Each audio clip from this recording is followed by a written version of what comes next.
anything as we go along, please enter them into the chat box, and we should have some time at the end to answer questions. This session is being recorded, so I will be emailing that out, and I'll probably be sending it to Heidi so she can distribute as well. So without further ado, I will turn it over to Keitha and John. Hi, this is Keitha. Thanks so much, Elizabeth, for organizing the webinar. I actually am happy you'll be recording it too, so we would love a copy if that's okay. John, I'll just introduce myself real quick. I'm Keitha Biggers. I am a project manager on the reading team for this project, and I'm joined with the co-PI, John Sabatini. And John, since you are able to be here, do you want to introduce yourself now and maybe take the lead? Hi, can you hear me? Yep, I can hear you great. Okay, John Sabatini, yes, PI the project, and gee, I don't know what else to say. I'll offer that we have been, in communication with Heidi on and off since the beginning of the project. That I think that's a conversation you kicked off with Heidi a while back, John. And so she's been a great supporter, and now Elizabeth as well. So we're excited to be, hopefully expanding our participation in Virginia. So sorry for the awkward start there. Let me give a very quick introduction to me. I have been working in the area of adult education research for, well, since around somewhere in the late 1990s. I spent time at the National Center on Adult Literacy before joining Educational Testing Service. I've worked on projects that evaluated instructional programs for adult learners and fluency and foundational skills. I have worked on the international surveys of adult literacy, and across almost all that time I've been developing assessments for use specifically with adult learners. And ironically, the SARA that you're seeing here was originally developed for adult learners, and then it took a detour through the K through 12 range as I received a grant to work on that, and now it's heading back to where it started, which is with adult learners.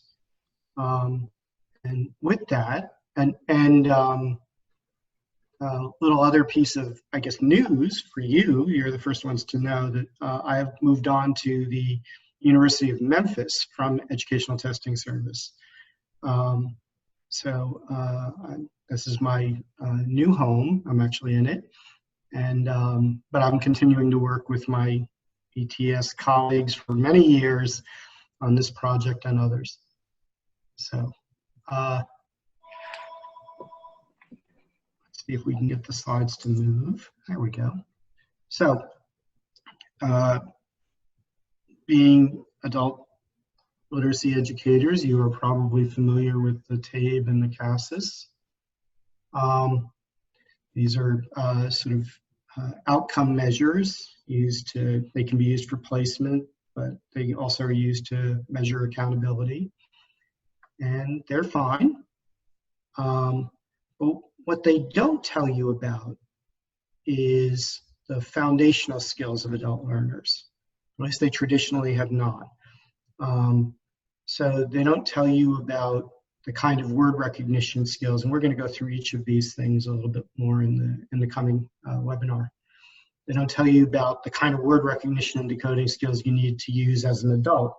Multisyllabic words, content words, learning new vocabulary. They do have a vocabulary measure, but they usually somewhat limited.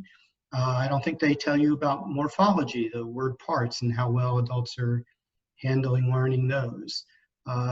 They are limited in their ability to tell you about sentence reading and discourse processing, building up meaning from text. And then they don't tell you about silent reading, fluency, and efficiency. That is, reading at a rate that allows you to read well. And again, I'm going to talk about all these things in just a little bit. So, as I said, this battery started way back, but we were recently awarded a grant by the Institute of Educational Sciences, which is part of the Department of Education. And it's a multi-year grant. We're a couple years in, and it's going to run at least through 2020. And it was developed, these assessments, specifically for adult learners. And I should have changed this because it says adults who read from 3rd to 8th grade level. It's really 3rd grade through about GED high set ready. So we think these assessments are useful for anyone who's almost to, but not quite up to passing the GED or high set. And you're part of the national study. So when you administer this, you're helping us to build the norms for this battery, for calibrating it to adult learners, and for building the score reporting and implications to help you support adult learners in learning. The battery is entirely online, so you take it on the web, and it takes about 30 minutes for the slower participants to complete all 5 of the subtests. That's, you know, some learners are always slower. On average, it's 20 to 30 minutes. So I want to talk a little bit about the science that went into the design of these and why it has implications for adult learning and instruction. So I don't know how many of you are familiar with the scientific basis for teaching adults to read. It was a compilation, publication, collecting the evidence that supports how one would help adults who failed to learn to read well to learn read. And they broke it into 4 sets of skills that could be targeted: alphabetics, fluency, vocabulary, and comprehension strategies. I want to start by focusing on the fluency one to give you a little bit of background on what's going on there. So I would say stop me if you know this, but you can't. So I'm going to go through it whether you want to stop me or not. But a skilled adult reader, college career ready, high school graduate, upper levels of English functional levels. Myself, I'm speaking to you at a rate of about 120 to 180 words per minute. That's about 2 to 3 words a second in my speech rate. When I read, so for example, if you were listening to an audio narration of, I picked Harry Potter here. It's a 77,000 word book. It takes about 8.5 hours to listen to the narrated version. That's about 150 words per minute reading, listening. It's interesting to note that this book is, only takes about 8 to 9 hours total to read the entire book. And you get a lot of words in that time frame. The average silent reading rate is 240 to 300 words per minute for a skilled adult reader. That's 4 to 5 words a second. Now, over the last, 20, 30 or more years, they've been doing eye tracking research, and I recommend it to you. It's very fascinating. They put a camera on your eyes while you're reading, and then they watch to see what it's doing. And what they've learned from this is something that's counterintuitive to most people. Most people think that when you're reading, your eyes are sort of sliding across the page. But that's not what's actually happening. Your eyes are actually jumping from word to word. And they take in information when they stop, which they call the fixation. And then when they're moving, no information is coming in. So you can think of the eyes like a camera. And if you think about when a camera is moving, you get a blur, right? If you try to take a picture while moving the camera, it's blurry. So you take a picture, you freeze it on a particular place, and then open the shutter, and then the information comes in and you get a still. The other interesting thing about the eye tracking research is that we actually fixate on nearly every word. 1.1 words is the average fixation of jump. So we are only skipping words like the, and of. Every other word we're seeing. So when we read at 250 words per minute, we're jumping across the page. We're not sliding. So to move faster is just to jump faster. And this is what it looks like. It happens to be German, but that's actually what a typical skilled reader is doing when they're reading continuous text. They're going jump, jump, jump, jump, jump, jump, jump, jump, jump, as I said, 4 to 5 times per second. Why is that? Well, it's because the angle of your eyes when you're fixing only really sees about 2%, 2 degrees of angle. In the peripheral vision, the wider part, you see sort of the shapes of words or where the spaces are, and those help you with your jumps. But you're really only picking up 8 to 12 letters, 6 or 8 in front of your eyes, 3 or 4 behind where your eyes are fixated. We did a study on this actually, and this is a passage that we use in the SARA battery for comprehension. And in this case, what we did was we asked students to write a very brief summary of what they were reading. And here's what it looked like for their eye fixations when they were writing this summary. Now, of course, writing a summary means you go back and forth to the text a lot. So that's why this is so dense. If we had just asked them to read it continuously, you would have seen something more like the pattern I showed earlier.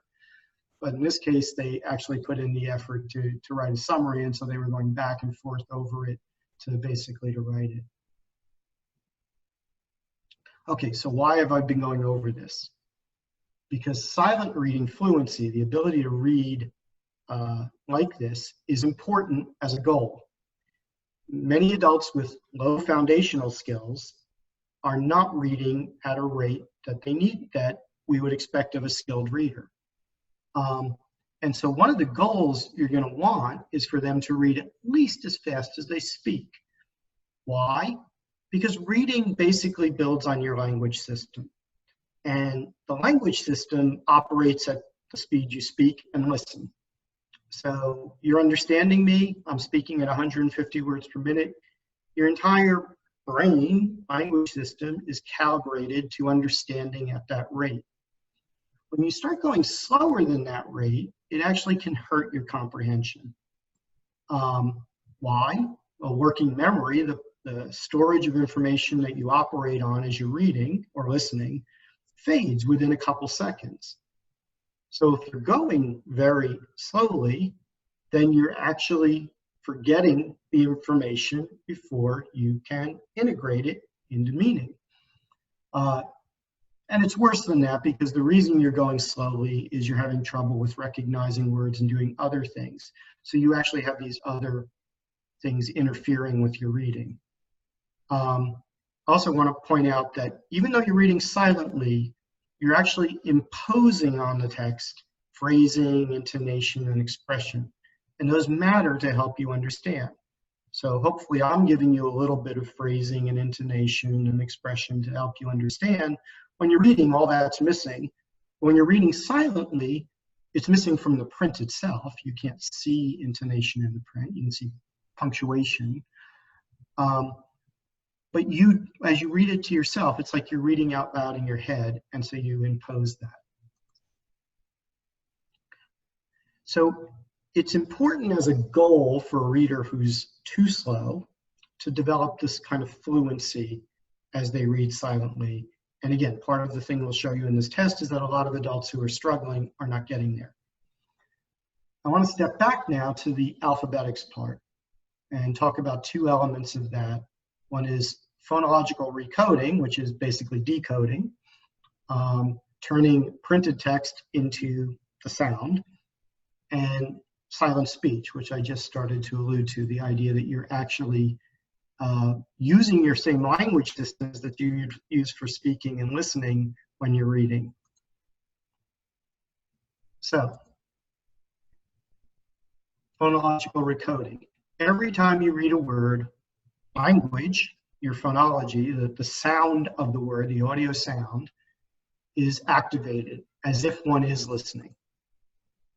So here's a map of the brain functions, and as you can see, the area, I don't know if you can see my cursor here, but this is the area that you use for listening, does all your language processing. This back part here, the other circle is basically where you do visual processing.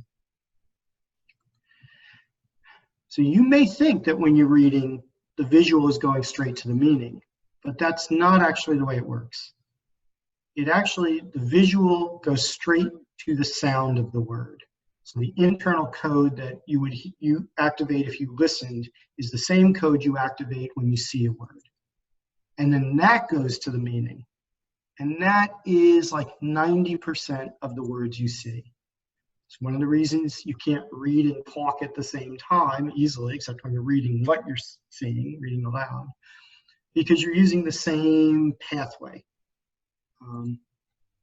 So the word spelling also can activate the meaning. It is going there, but it's not the primary route. In fact, it's primarily used when you have these really strange words.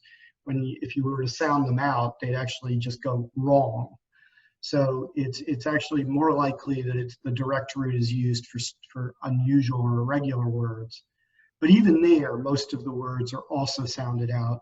And once you hit the meaning side, actually there's a pathway there that goes back to the sound too. Because the sound, the internal sound, the code for the sound is being activated in your head. So that's why I say reading is part of language and reading is in your speech. It's really sounding out in your head. And when you don't phonologically code, that's basically the symptom of a disabled or dyslexic reader. They have trouble generating from the spelling to the sound to the meaning and have to come up with alternate strategies. They still use those, they chunk at a different level. It's still a primary path, but it's always effortful. It's always a struggle.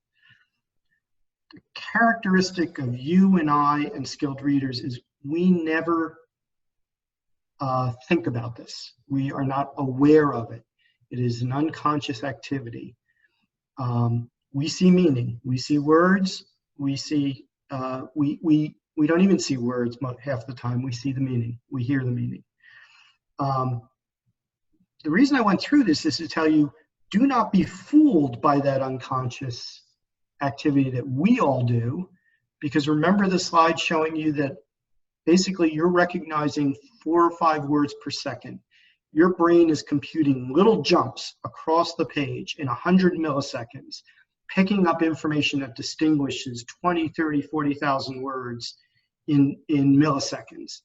It is an incredible accomplishment of any human to be a skilled reader, and it's probably more understandable why so many individuals don't become skilled readers, because if this process gets disrupted early in your development, you don't acquire all the knowledge and skill internally that allows this to be an automated process. One more fun fact, every time you hear a word, you're actually activating a little bit of the spelling if you're a skilled reader. So there's actually, as you listen, if you were to look at a brain scan, you'd see that there's activation going on in the back of your head. It's especially clear when you hear words like bear, right? Because bear can be spelled 3 different ways. And so when you hear a particular version of it or a particular meaning, that spelling gets a little bit activated as well. So actually listening is reading too. So a strong cortical reading network is necessary for fluent reading, whether it's oral or silent, for learning new vocabulary, and for comprehension. I left out, and I'm going to skip past the vocabulary part for now, other than to say, in order to really learn vocabulary, you're learning 3 different codes. We always think again of the meaning of the word, but the meaning needs to be connected to the sound of the word and to the spelling of the word. And it's that three-way connection that makes a really solid new vocabulary term. So when you listen to a word, and if you've never seen it in print, you imagine how it might be spelled. And so you actually create a mental representation of that spelling. When you see a word that you've never heard before, you still create a sound for it. It may not be the perfect sound, it may be the right one until you hear it, but you create a sound. And that combination of the hearing, the spelling, and the meaning are what lock it in. And that happens for most of us automatically as we read through our lifetimes till, and I think I'm way underestimating the number of words at 5,000 to 10,000. That's just the most frequent words in the language. It's really probably upward of 25,000 to 75,000 for skilled adults, each being recognized and distinguished at a quarter second each. And again, if you're going to learn new words, words you've never seen before, and distinguish them from the words you know, you need these strong phonological recoding skills. That is the imagining of how a new spelling would sound based on, the English is very irregular. You can't be guaranteed you're going to get it right the first time if you've never heard it, but you have to start doing that automatically or you're never going to learn new words. And there's a lot of new words, as you can see here, that get generated all the time. Product names, proper names, and so forth. So, there are evidence-based instructional techniques, materials, and programs to help low intermediate adults learn to read better. But if you're going to use these properly, you need to know which of the skills that I just mentioned are or are not happening properly or not developing properly. And that's tricky because reading is silent. You can't see a person's, whether they're reading all the words right, whether they're reading fluently if they're reading silently, whether they're building their vocabulary, whether they recognize word parts. And so the SARA battery was designed to provide that invisible information back to you so that you can tailor instruction. It doesn't have to always be complicated. It's great if it is. It's great if you have very systematic intervention programs. But just the awareness from you as an instructor that these are underlying difficulties that are challenging this reader can help you to guide them to strategies that will help improve their reading. The best prescription is always going to be, if you find a foundational reading problem, to really try to get that adult to read a lot or a lot more or regularly, because deep comprehension, good comprehension instruction, very important, getting the meaning. But so often we read so little that we're not building up the sort of knowledge in the head. Remember, this is this computational system. It likes a lot of words. All of us from like early grades were listening, we're like reading cereal boxes, Cheerios boxes, other things. We're forcing a book like Harry Potter, 77,000 words. That's what the brain needs to build up these automated processes of decoding, word recognition, fluency. And adult learners tend to not have been people who did not read a lot. And if you can push them into reading more and get the proper feedback, because again, sitting there silently in front of things you can't read won't work, but reading aloud, listening to as you're reading, other kinds of, and other techniques, build up this foundational skill, get them up to 150 words a minute where their reading is like they're listening, and then vocabulary building, comprehension, the other skills can start developing as we go along. So I'll do this part a little bit quickly because I think I built up sort of your understanding of what we're trying to do. This is another view from the research about how to think about reading. And it's basically think about reading as the print part and the listening language part. So word recognition and language comprehension. And then a colleague of mine, Hollis Scarborough, sort of broke this up into what I think is this really elegant little drawing that kind of tells you about how reading develops. And basically, the important part is, again, there's these two big chunks, language comprehension and word recognition. Both of these grow across your lifetime. But for a good reader over time, what happens is, as I said, the word recognition part becomes invisible, automatic, unconscious. It just happens. It keeps growing, but it just happens without you having to pay conscious attention to it. If you're paying conscious attention to it, if you're self-conscious about it, it's not where you want it to be yet. Okay? And then these other areas, language comprehension, become applied as needed. So if you're doing deep reading or you need to apply background knowledge or particular vocabulary, all of those get applied as needed. So in the SARA test, we measure these two pieces for the word recognition. For the language comprehension, we measure these two areas. We also measure the verbal reasoning and inference part. Two of these are actually should be less necessary for adults, literacy knowledge, because they do have basic concepts of print and genres. And they could do a more sophisticated version of that, but it's pretty much known. That's for young children as well as phonological awareness. And background knowledge is a whole different issue we can talk about in some other webinar. We have a whole other project going on about that that's finding very fascinating results, but again, I'll leave that for another time. So the idea here is that when you start out, or if you sort of don't develop properly, all of these things are disconnected, okay? And what you do is you end up compensating for the ones you're weak with the ones you're stronger at, which is not a great developmental approach. As you become a little bit better, they start to kind of weave together. And so then you end up with what you would think of as the simple view. You have this one strand that's all the language skills working in unison, and you have one strand that's all the word recognition skills working in unison. And then as you become skilled, they all knot together so that, again, you don't even pay attention to any of them. You're just focused on meaning, and all of these are operating as they should unconsciously, implicitly as you read. So, back to the SARA. As I said, 5 different subtests, about 30 minutes total. Video tutorial for the learners so they know what they're doing and what each task is about. Easy to administer. Hopefully Keitha will, and Kelly, if she's involved, will convince you of that. And we have flexible options for programs to participate.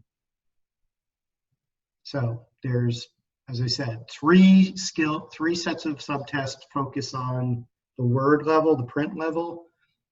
There's word recognition and decoding, vocabulary and morphology. I'm about to show you little examples of each of those. And then there's 2 that are hitting at the sentence passage level, one that looks at sentence processing, one that looks at silent reading fluency.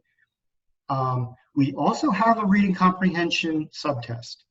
We've been taking it out in the study to keep it as a 30-minute session. We encourage and welcome you taking the reading comprehension test. We make it available. It takes another 20, 30 minutes for the adults to complete usually. If they're struggling with the first 5, you probably don't want them to go straight into it without a break, or you might be, or you can just use the first 5 to sort of give you a target for instruction. If they're a little bit higher up and they're sort of moving through the first 5 easily, then the reading comprehension test is recommended. So let me step you through the task. The first one is the one that's probably most unusual for individuals, but it's real simple to do. You see a word, if it's a real word, you say small. Yep, I know the word small. They're always going to be familiar words if it's a real word, so got it. Crant, okay, I say that out loud. No matter how I say it, it doesn't sound like a word. I've never seen that before. Nobody's trying to fool you here. We're not coming up with product names, so it's not a real word. And then bird. Okay, well, I say bird out loud. Sounds like bird, spelled differently, but it sounds the same. We do this as we learn words, right? We're gonna hear, I've heard a word, but never saw it in print before, so we have to create a plausible pronunciation and match it to a word we know. And we do this across life. So here we have examples of that. Okay, vocabulary. There's two kinds of vocabulary items that we use. One is the traditional, this is synonym meaning. And the other one, very important for learning new words, is semantic associate. So which of these words goes with the main word? And again, a forest basically goes with tree. And so when you're learning in a topic area or domain, you're learning a bunch of words that are all related to each other. And they should be activated whenever you read in that area. So this sort of taps into that ability. This is the morphology task. So morphologies, right? Prefixes, suffixes, they change the meaning of the word, they change the part of speech, and therefore they fit in different syntactic things. This is very important for building your vocabulary, because once you learn one of the forms of the word, you should be able to make inferences about the meaning of other parts. It's helpful in writing, because when you're creating a sentence, you sometimes shift between different variations of the meaning of a word depending on the sentence structure. Very powerful predictor of vocabulary learning and comprehension. There's another example of that. So as you see, you have to pick the word that fits into the sentence frame. For our sentence tasks, we're very much targeting relational terms. Discourse connectors, they're sometimes called. These are actually important beyond the sentence. They help you to connect the meaning coherently across passages, but we do them within a sentence to make it simpler, because the easier you can put these together, the easier to build comprehension and meaning. So we do things like connectors. We do pronouns sometimes, referential terms, relational terms. This is the task that sort of gets at your reading rate or fluency. Basically, you read a sentence, and then you hit the button, and then the next sentence comes up. First one fades so it doesn't distract you. You can still see it.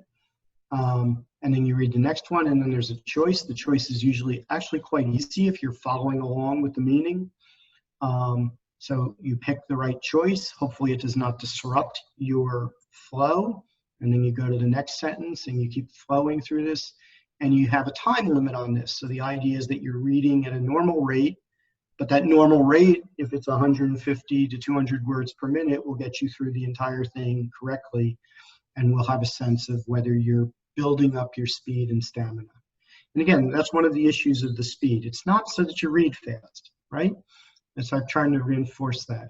It's so that you're processing text-like language at a rate that allows you to build meaning. And so, and that's important for stamina, because if you're reading so slowly, that means that every page you're reading takes longer, which means you wear out.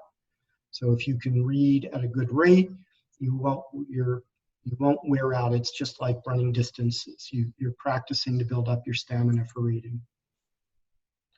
And finally, our comprehension test basically also looks both not only at literal meaning, but it's inferential meaning, having to do with cross-sentence inferences.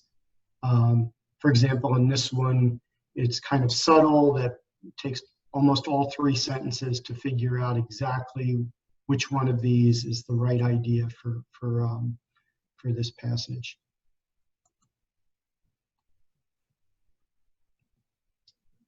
So I'm going to pause here and turn it back over to either questions or Keitha to tell you a little bit about what we hope you're going to participate. We hope we can, provide you the information that the SARA gives. We hope we can provide you some guidance on how to interpret and use it instructionally. And we have other goodies associated with participation. So I'm going to pause there, and hopefully you've been able to hear me, and I've been talking to myself here, and Keith will jump in. Yep. Hi. Thanks, John. I heard you, so we could have a nice conversation if others didn't. But no, I think the background and sort of the science behind it is extremely interesting. So, but another important piece of what we're doing is how we're involving programs in this research. And so the slide that you have in front of you covers most of the key information, but what I want to highlight is that there's a couple of different ways to participate in the research, and you can decide, each program can decide individually how they would like to participate. But regardless of that choice, everybody will receive the support around administering the SARA, which is, John mentioned, it's online, takes 30, 45 minutes depending on skill level.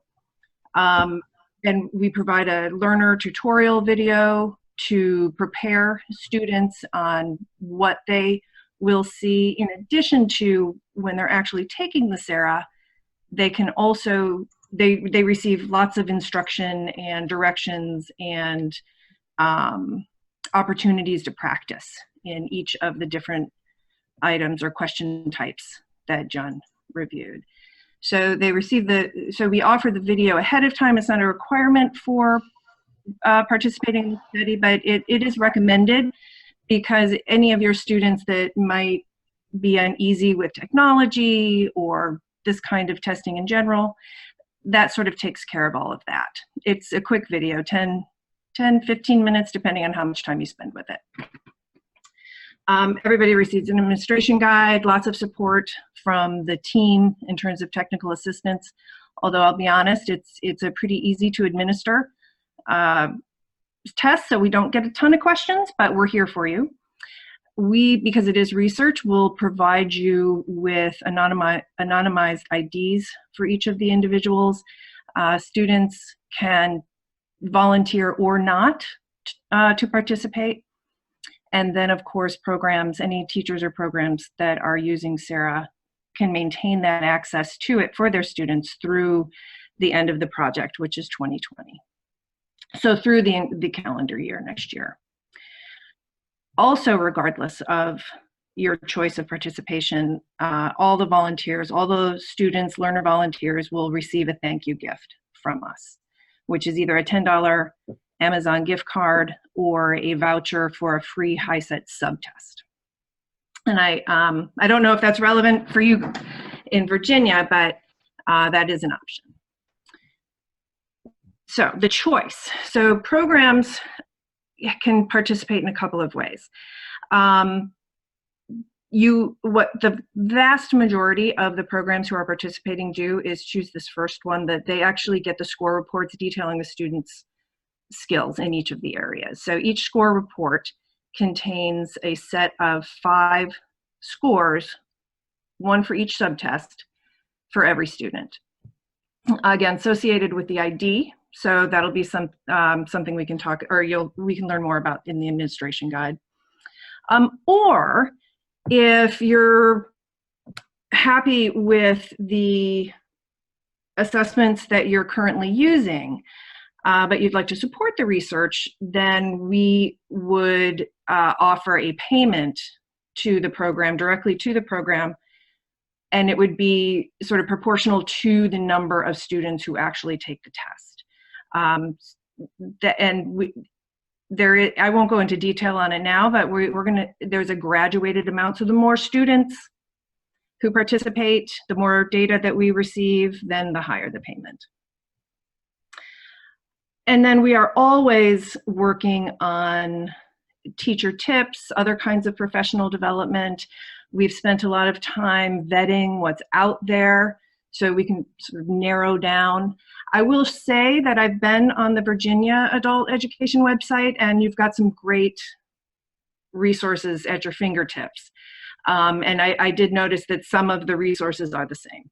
But that is also something that we offer to all participants. So with this, we can go a couple of different directions. I can shift gears and we can talk a little bit about administration specifically, but I'd love to open it up for questions either in the chat or Elizabeth, if you have any questions that you wanted to make sure get answered. And can I say one more thing? Yeah, please. We have multiple versions of all the SARA tests. Good point. So when we say we're making it available for the next year, we encourage you to give it to adults who persist in your program periodically to see if they're making learning gains. It's designed for that purpose. So they take it initially, it gives a diagnostic profile. Then 25 hours, 50 hours, whatever is the right increment, you want to see whether they've learned and that they can move on. And so you can give it to them with, again, there'll be a slightly different version, but the scores mean the same thing, so it'll tell you whether they've made progress or gained. And you can give it to them. We essentially have enough forms to give it to them all the time. If they eventually get to the point where they're getting like ceiling level, top level scores, they're done with the SARA. There's no reason to keep giving it. Their foundational skills are solid. We didn't make it so that there's always variation no matter how good you are. College readers score at the top on this thing. There's no high school, GED graduates should score at the top. They don't need to keep taking this. Some people like to make you take tests forever. You graduate out of SARA by really having decent skills. So, yeah. Just so you know. And we love getting more data. Right. We do love getting more data. I also want to underscore something John said in terms of how to use SARA. The way many teachers use it is to diagnose. We've got students here who are not moving as quickly, and we're trying to understand why. But others recently are starting to move SARA into a different position, and that is at the start of a program, at the start of a semester, or sometime at a time when someone is new to the program, before they have a secure idea about that student's skills, because it's a quick check. So you've got a new class of students, spend an hour with the tutorial and taking the SARA, get the data, and you know immediately, or you have a good idea immediately from your first score report, which students may need extra support or extra, assessment to figure out how to best support that student. But other students, they scored high, as John said. There's nothing of concern there, so you can move on in a different way with them. So it's a nice, quick check to sort of shine a light on the students who might need more support right from the get-go. What types of computer skills are needed? It looked like from the demonstration that it's just point and click. Are there any other computer skills that students require in order to complete the SARA? No, it is pretty much point and click, but we, as I said, do provide a little video tutorial just to address exactly that. It's an interactive video in the sense that it asks the instructor to pause, give the students a second to think about the answer and how they might respond.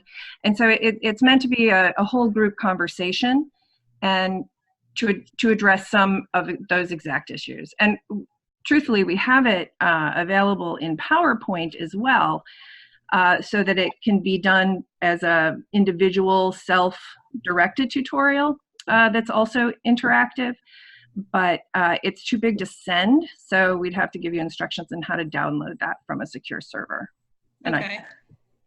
But again, trying to get all of those issues or concerns out of the way, because the students themselves have those concerns as well. So we want to put them at ease ahead of time. And what about English language learners and non-native speakers? Is this an appropriate assessment for them? We believe so. Yeah, I was going to say the short answer is yes, but I'd love for John to elaborate on that. Yeah, several of these, the design is based on a linguistic analysis of the language. And in fact, the morphology tasks originated as an English language learner test type, item type.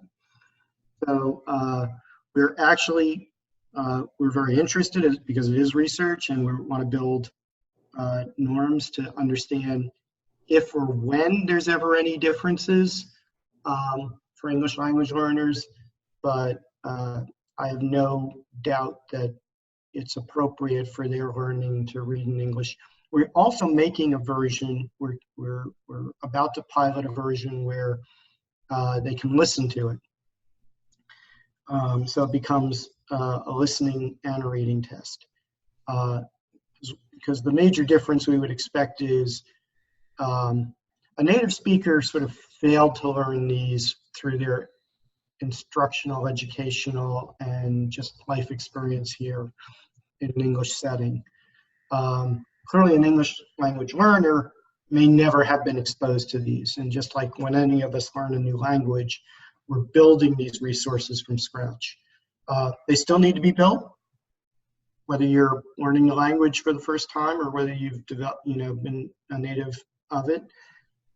So they're appropriate in both cases, but there's a different kind of cause, and therefore there might be a different instructional implication. Thank you.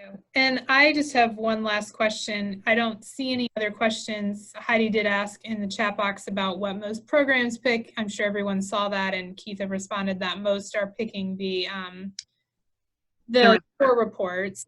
But my final question is, you said that it's about 30 to 45 minutes for most people to complete. Is there an actual time limit, or if you really have somebody who's taking a lot of time, should they be allowed to go on until they finish, or what is the recommendation on that? There are program time limits, and they're generous though. So the vast majority do finish. Struggling readers could max out on the time, but each individual subtest is timed separately, as are the practice questions. Okay. So if somebody maxed out the time all the way across, it would be about 45 minutes. Okay. But again, that doesn't happen often. Actually, I would say if they maxed out with the practice, it's closer to 55 minutes. I'm sorry, John, go ahead.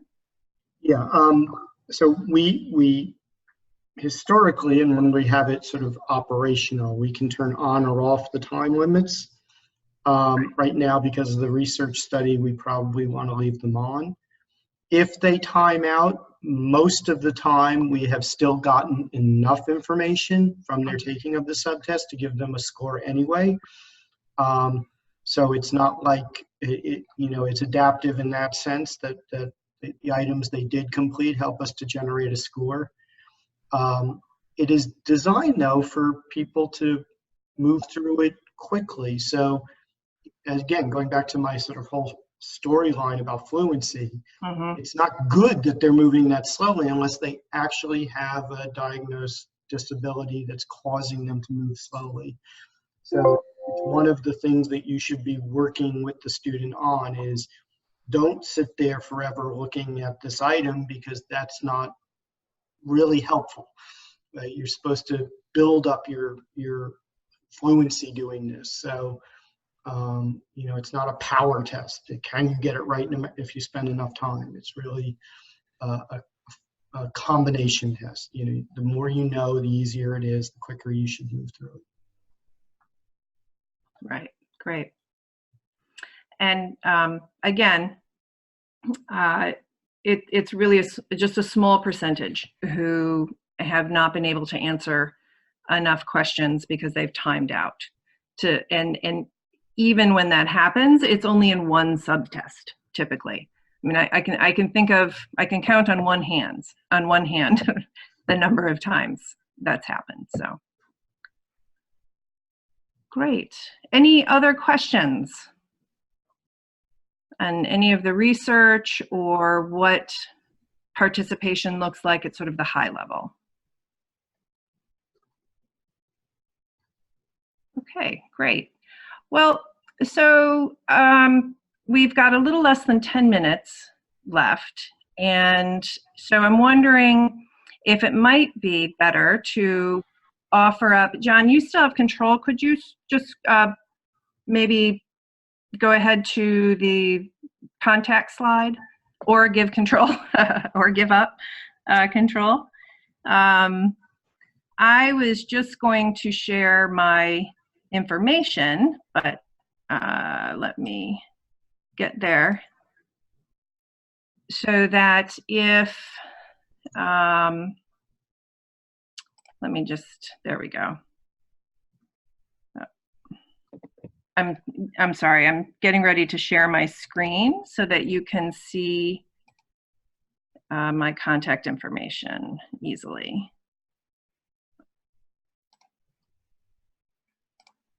Do you need me to share that again? I think I just got it. Just took me a second to get there. I think that's coming through. Probably I could make it bigger.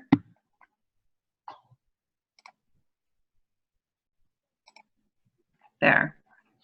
So next steps is to really reach out to me, and then I can send you a link to our, or you could work through Elizabeth. I'll leave that up to you, Elizabeth. I can send you a link to our registration form, and in there we'll ask a series of questions just so we can get a better sense of the your program, your students, and how you intend to use SARA. And that's also the place where you can choose how you'd like to participate. I am also available for follow-up questions or even a follow-up conversation if you would like to run through the administration guide, which was the other piece of the webinar if we need it. I'll be honest with you, it's easy to it's not that difficult to understand administration, and most, after they see the guide, feel like they don't need an additional conversation or webinar. So the fact that we didn't get to it today is probably not a big deal, but I would also be happy to schedule another, or however you'd like to handle that. Any thoughts? Yeah, go ahead. Yeah, Keitha, if you could send me the registration link, and that way when I send out the recording to this webinar, I can include that link for the people who are interested and signed up for the webinar but were unable to join the webinar. Terrific. That would be great. Yep, I will do that. Is there anything else that we can offer today in the amount of time we have left? Are there any other questions from anybody out there? Okay, if there are no other questions, be on the lookout in the next few days from an email from me with this recording. Please feel free to share the recording with other people in the field that might be interested, and that email will also include the registration link. But in the meantime, if you have any questions, feel free to email me about that. And with that, we'll say thank you for joining us, and we look forward to moving forward with this SARA project. Thank you. We appreciate it. Great. Thanks, everyone. Looking forward. Thank you. Take care. Thank you.